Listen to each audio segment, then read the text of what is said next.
So guys, update tayo sa ating bahay. Yan. Kaya tayo sa second floor. Ito si Boss Ronaldo. Busy guys. Nagta-tiles. Yan o. Yan si Boss Ronaldo. Viewers at followers natin, shout out. Yan, shout out Ronald Mix Vlog. Yan guys, ito nagkakabit siya ng tiles. Yan o. Yan. Tapos ito, ano na lang to guys, mali konting retouch na lang tapos pintura. So ito yung isang kwarto. Yan, bali susunod na ita-tiles to. Yan, konting retouch na lang din to. Yan, tapos pintura na. Yan. Tapos yung CR natin na tiles na.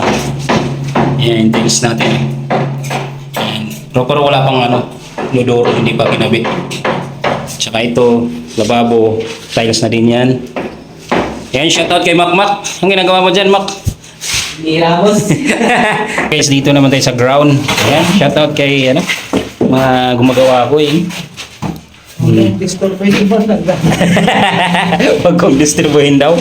Ayan guys, ito yung pinaka-ground. Ayan, shoutout kay Boss Roy. Ito pala yung pintor natin. Ayan, bali sa taas. Ngayon, dito naman sa ground. Ito naman yung na-apply ng skim coat. So ito na yung update sa ating bahay. Tapos ito, tiles din to. Yan yung mga tiles natin dito. Naka-ready na lahat. Yan, mga tiles natin. Oh. Yung mga inodoro. Yan, naka-ready na. So guys, wala tayong spacer guys. Ito ang ginamit natin yung spacer. Yan, spacer. 1.8 na blind ribbons. Ito ang ginamit natin spacer sa 40x40. Discard na lang guys para hindi na tayo bastos. Yan yung ginawang spacer namin. Wala tayong spacer. Yan, imbitahan natin to guys. Para hindi gano'ng magastos sa ilaw to. Kaya maliwanag to. Walang ilaw. Oo. Yan. Pag natapos to, kabila naman. Kabilang kwarto.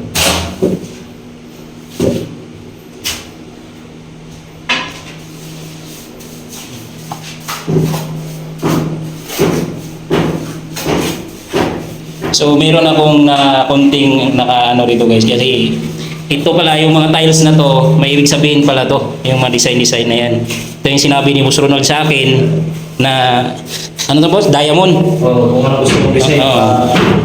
Yan no, parang diamond siya tingnan. Yan no, yung pakidlat. yan. Diamond. Pwede daw pakidlat, pa diamond. Yan no, may ibig sabihin pala yung mga design na yan. Kaya yun, magkaroon tayo ng konting idea.